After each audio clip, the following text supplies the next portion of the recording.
have with you. I'll even spend some of my own money. I'm going to tell you a little secret. I don't tell audiences normally. We used to give the CDs away for nothing. But when we went back and checked, 80% of the time the people had not even taken the plastic off. Because they were free, they perceived no value. I charge something now for the CDs so that you'll at least listen to them.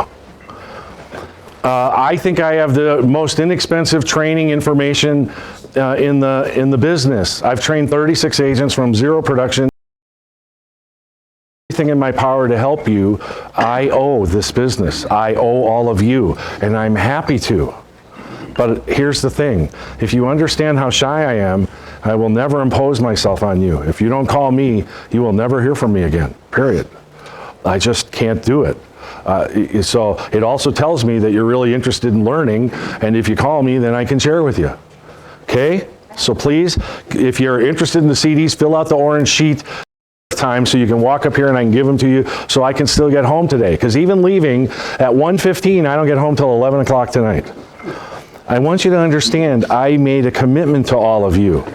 This is a big deal to me. I'm hoping that you'll take advantage of it. Two more quick conversation starters, and then I'm going to show you what you do once you get into the sales presentation, okay? There's a whole bunch of them. Learn to ask questions like, when you retire, do you want to work on the golf course or do you want to play on the golf course? Do you know when you turn 65, you begin a race? It's your money versus your life. Which one do you want to win? Think about that. I live about 100 yards from here. Well, that's not 100 yards, but I live about 100 yards from Northwestern Mutual's home office in Milwaukee. And I adore the cult. No, I'm not cutting them down. The people that are successful at Northwestern Mutual are successful because they completely embraced what they do, and they're successful because they did it. Northwestern Mutual is a fabulous neighbor to Milwaukee. Most of the downtown is there because of Northwestern Mutual, fabulous. I love insurance companies. They are really an important part of what happens to the communities that we live in. Every year they have their annual convention in Milwaukee, and I have 15 breakfast, lunch, and dinners with NML agents that I've trained all over the country in those 5 days that they're in town. And one of the days we were on the main street of Milwaukee called Wisconsin Avenue in front of the Pfister Hotel. And I was going to lunch with a Northwestern Mutual agent, and he was being a smart aleck. He said, Van, you're buying lunch, you make all this money. I said, I don't ever buy lunch. I said, I'll make you a deal. See that guy standing over there on the street corner? If I can get an appointment with him, you got to buy lunch. If I can't get an appointment with him, not only will I buy you lunch, but I'll give you $10. Now, why did I do that? Because, guys, one of us was going to buy lunch anyway. No, really, think about it. And so it was a way to practice what it is that I'm trying to get you guys to do. This is supposed to be fun. This is not work. This is your life. It's not a job. It's not a career. It's your life. And I wanted to have some fun. So I walk up to the guy, watch this, I walk up to the guy and I go, hi, my name's VanMueller, I'm an insurance agent with Mass Mutual. See that guy over there, he's from Northwestern Mutual, you know, they're in town for their national convention, you know what they always do here for our city. And you know, he's being a smart aleck. He said, I'll make you a bet, I bet you can't get an appointment with that guy, and I bet him that I could. And the guy's looking at me like I'm from outer space. And I said, here's the deal. If you'll be interested, all I'm going to do is ask you 4 questions. They're amazing questions. The third question is from outer space. You're actually going to go, what? And the fourth question is a trick question, and I promise you, I'll warn you before I ask them. It'll take 30 seconds, and I think you'll have some fun with this. Would it be okay? What do you think he said? Sure, because I set it up.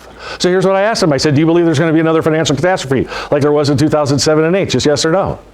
He said, yeah. I said, man, do you remember in 2007 and 8, 12 million people lost their jobs, and you hear that they believe this time almost 20 million people are going to lose their jobs. I said, here's a question from outer space. I know it won't make sense, but answer it as honest as you can, okay?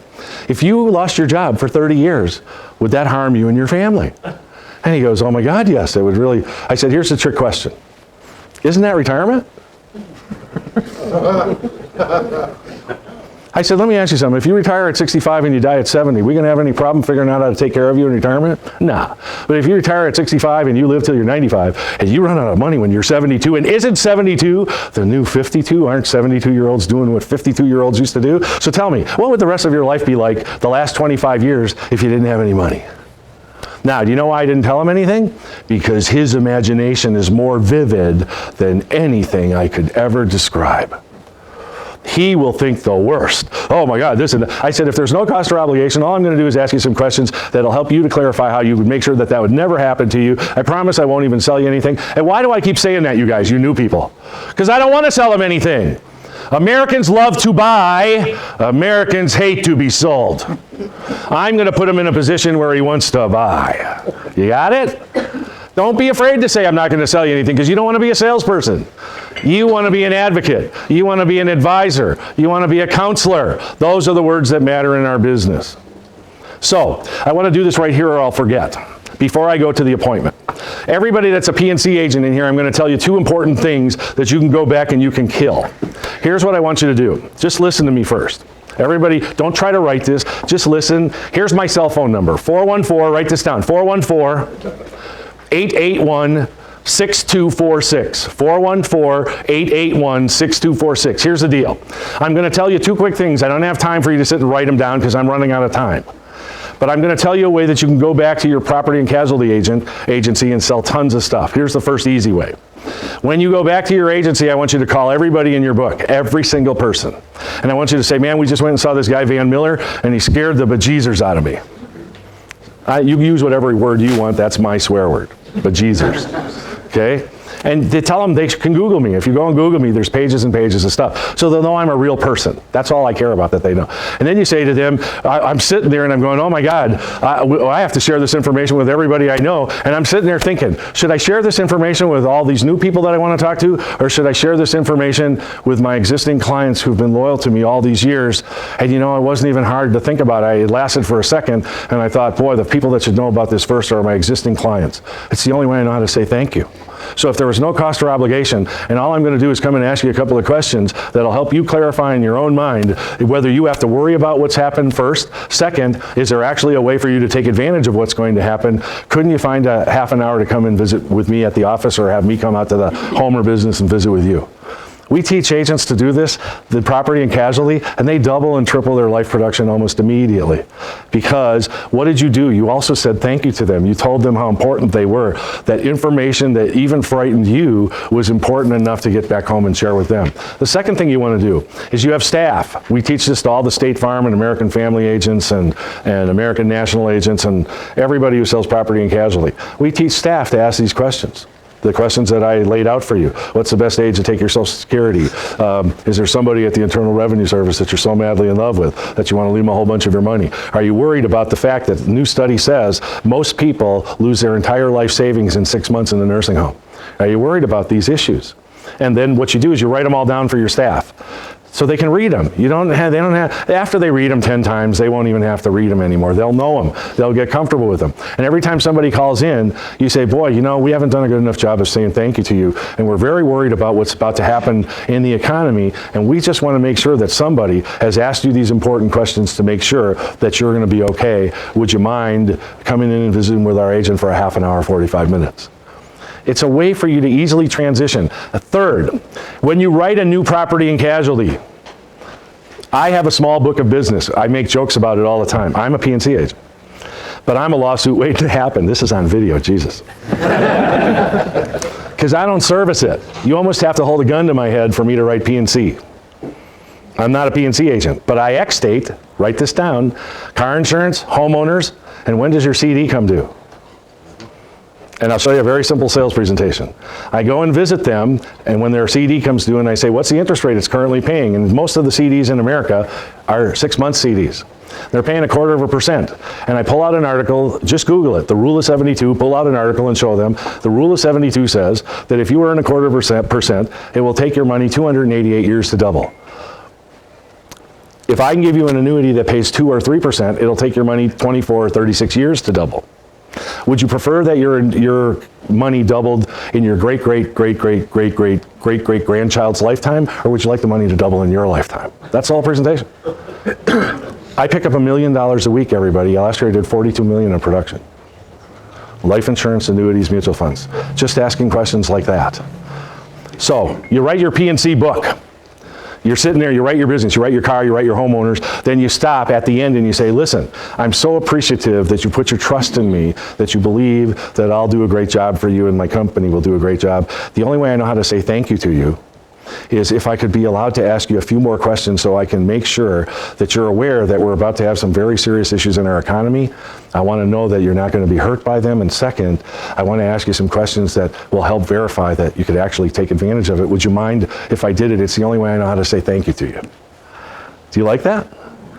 You can transition from your PNC sale into your life and annuity sale.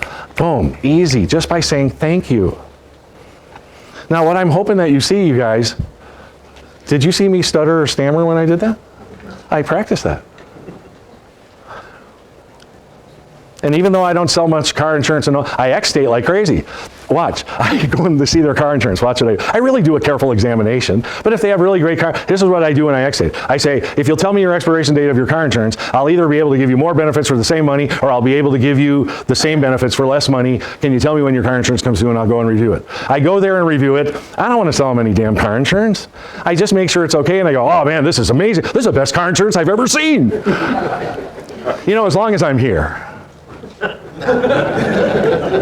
Do you mind if I ask you a few questions? I'm in homes, I'm in businesses asking questions all the time. Do you get it? Okay. Now, what do I do when I get these appointments? I'm going to tell you a story. I had a guy about 3 or 4 years ago that when I called him on the phone, I'm going to say a swear word here. I apologize to all the women in the room, but I want you to hear it exactly as it was. Called the guy on the phone and said, hi, I'm VanMueller. I was referred to you by, and he said, oh my God, another one of you assholes. You have anybody talk to you like that sometimes? You bet you do. And I said back to him as quickly as I could get it out of my mouth, excuse me, how do you know whether I'm a big one or a little one? And he laughed. Now, why am I telling you that? Listen to me very carefully. Professionals never get offended, ever. Your job is to serve. And the obvious next question was, what did somebody do to you that would make you talk to a stranger in that manner? That's the very first thing I asked him. And he said, man, I've had 80 you guys here. I still don't have a clue what you do. I said, oh my God, thank you. Here's the deal. If you'll allow me to come out, I can show you exactly what I do in 10 minutes or less. And if I take longer than 10 minutes, I'll pay you $100. Fair enough? He said, come ahead. Right? I got the appointment. Isn't that the goal, to get the appointment? So I showed up at the house and I did the warm-up. See, I like to go to the house. I'm in a big Mass Mutual agency. It takes me a half an hour to say hi to everybody just to get to my desk. So I don't go there very much. I'm under the idea that the more I'm out in the field and the less I'm in the office, the better my career is. So I'm out in the field. So anyway, I go to the guy's house, I knock on the door.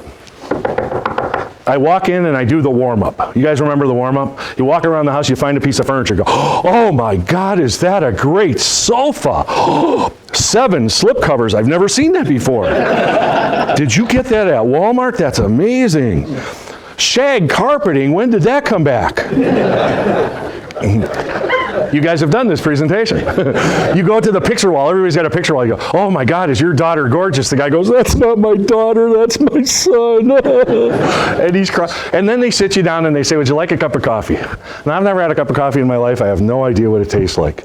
But if they offer you juiced rutabaga in their house, it's a bonding. When you're sharing food or beverage in somebody's home or business, it's a bonding. So I have struggled with my weight for years. No kidding, my weight fluctuates between 300 pounds and 240. I have an 11 women, watch all the women, I have an 1,100 square foot walk-in closet with my 300 pound clothes, my 260 pound clothes, and my 240 pound clothes, and I'm happy to say I'm in my 260 pound clothes right now. I'm on what they call a seafood diet. If I see food, I eat it. I really struggle with my weight. So I've learned to say, would it be okay if I just had a glass of water? Okay? I sit down, and the guy looks at me and he says, okay. And I said, yes, okay. Now here's the deal. And if you lie to me, I'll know you're lying to me, so here's what we're going to do. I'm going to ask you some questions, and if you answer them carefully, you'll know whether I can be of benefit to you. And more importantly, watch how I did this, I'll know whether I can be of any benefit to you. Who did I make the most important there? I did it for a reason. I'll know it's the most important reason whether I can be of benefit to you. And these are the so-called 5 questions. I've taught these to thousands and thousands of agents. If you know these 5 questions, you will never be at a loss for words with anybody, anywhere, anytime. It is a composite of what you do, and I can prove it to you. Have you guys ever been in a sales presentation where you gave the finest sales presentation you've ever given, you knew exactly that the customer needed exactly what you were making the presentation about, and they didn't buy? Has that ever happened to anybody? Happens to me still all the time. Do you know why? Because they didn't understand what you were talking about. They didn't understand what your product would do for them because they didn't have any parameters with which to measure whether it was of benefit to them. Does that make sense? So the first question, it is always the first question. It is your competitive advantage. You have this advantage over everybody on planet Earth. This is the question. Will you help me? Don't be a smart alecky agent or I'll come sit on you. Okay. I want you to answer honest. Do you believe taxes will be higher in the future? Just yes or no? Yes.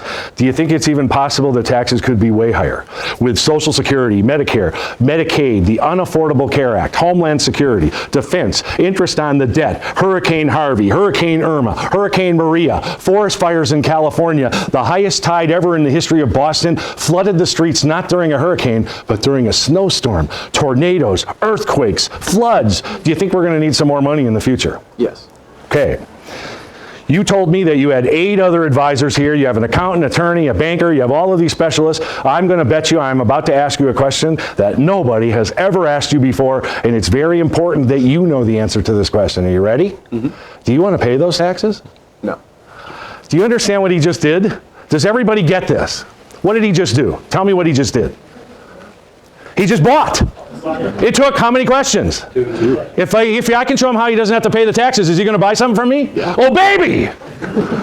Do you get it? It doesn't have to be big. It has to be to the point. He made a commitment in how many questions? 2. 3 questions. You have no idea how many sales I make, and I stop right there. Right there. Do you understand, you guys? Taxes, it's going to be a big deal in the future. Let me ask all of you. Answer me now. Don't get lazy on me. Has the government ever tried to trick you before? Yes. Let me ask you something.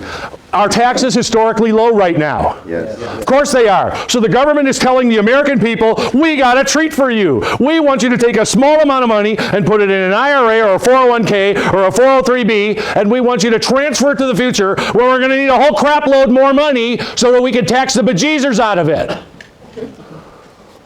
Sounds like they're messing with you a little bit? Let me ask you something.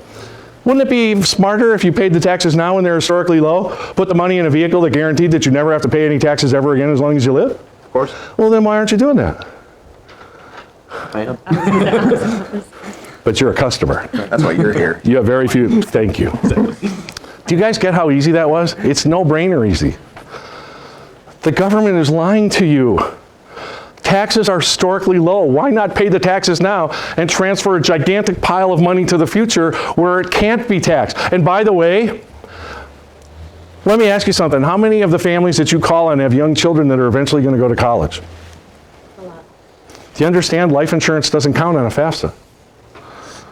You can build up gigantic piles of cash value for the customer and for their children, and none of it is included on a FAFSA. What does a FAFSA mean? It means that you get financial aid, more financial aid than you would have had you had all kinds of other investments. Here's what is so great about financial aid. Say it big. Doesn't have to be paid back. Oh, baby. Do you guys get this? You have power. Then I'm on the slow bus. First question. Do you believe tax will be higher in the future? Yes. Second question was what? Do you think it's possible they could be way higher? Okay. And the third one is, do you want to pay those taxes, right? That's the last question. But you got to set it up. No, I understand. You've had all these people that have, come and visited you, and I bet you nobody's ever asked you this question. Do you want to pay those taxes? And then you go on from there to make your sale. You say, so let me ask you something. We could show you a way that would guarantee that, first of all, you'd never have to pay any taxes again, or we could reduce or completely eliminate the income tax liability on your money going forward. At the very least, wouldn't you want to find out about it? Does everybody get that? It's just easy. I can say it 10 different ways from Sunday.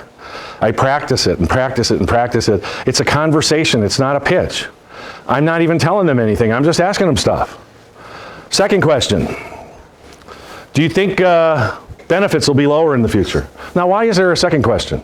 Because some people don't care about taxes. I still want to inspire them to take action, don't I? So if they don't care about taxes, I need more questions, don't I?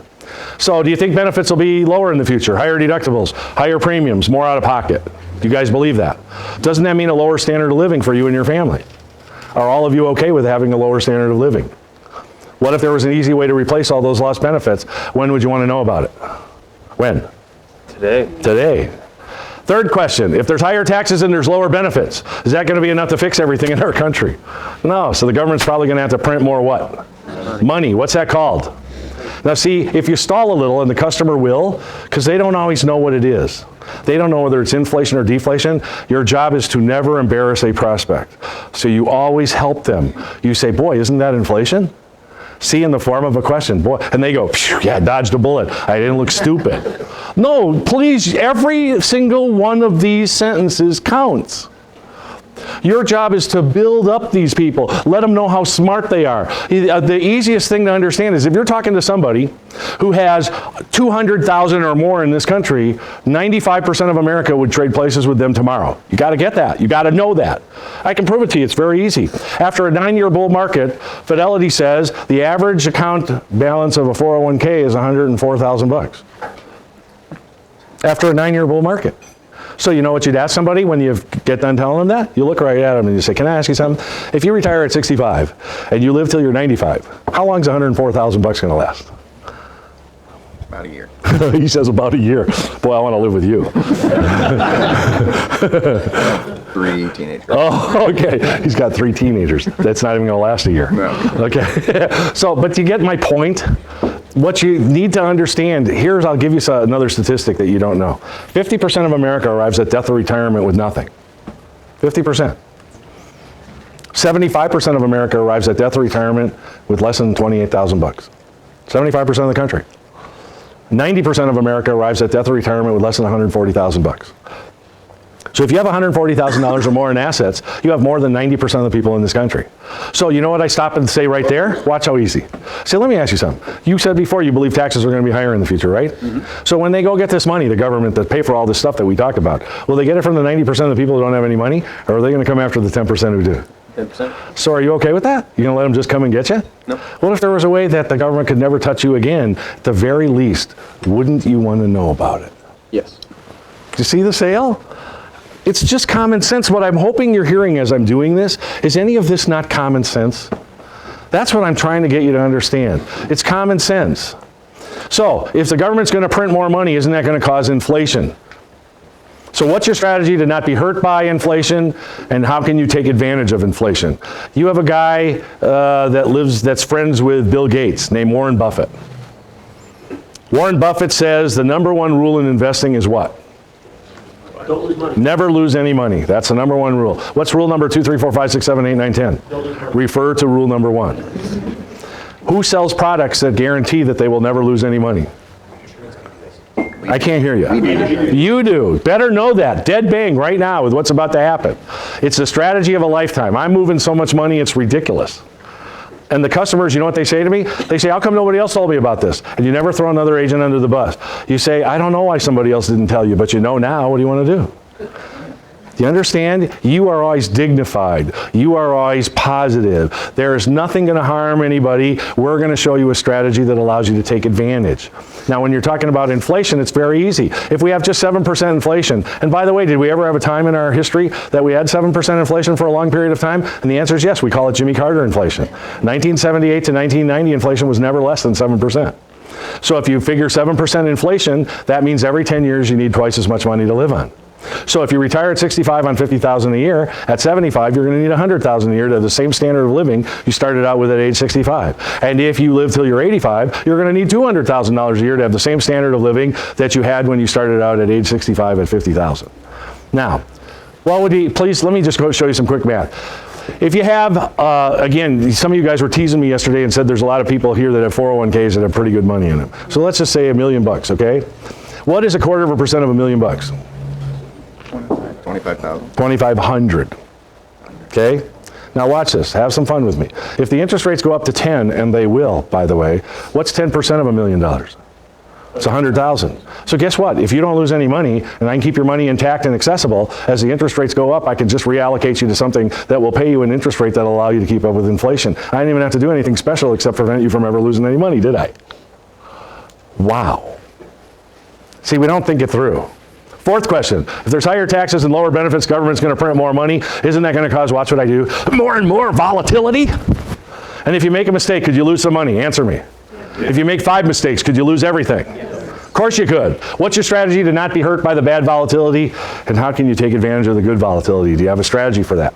And finally, we used to not consider this a problem, but we do now. Longevity. Tom Hagna. If you die in a few years after you retire, are any of these issues a problem? No.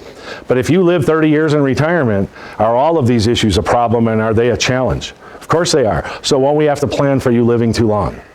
And by the way, and I tell audiences this all the time, I'm going to be killed by a jealous husband when I'm 125 years old. I'm going to be an insurance agent for another 60 years, everybody. I love what I do. That's what I'm also hoping that you're seeing as you watch this. I adore what I do. That I got a second chance. I don't know what I did. I don't know why I deserve it, but I love it. And there's no room that I want to be in other than this room. I can't tell you how much there's people in this room that I'm falling in love with right as I'm standing here. I love you guys. You're going to change the world. You're going to make a difference. You're going to matter. So I got done. It was exactly 8 minutes when I got done with the guy. I looked at him. I said, "How long is it?" He said, 8 minutes. I said, "Now, don't." I said, "Keep the clock running," because I didn't finish. I said, most people believe all of those things are challenges and they worry about them. What if you never had to worry about them again? And better than that, what if every time they happened in the future, you could actually be in a position to take advantage of them? Would that be important information? He said, "Oh my God, that would be amazing." I said, "Now stop the clock." It was 9 minutes. He looked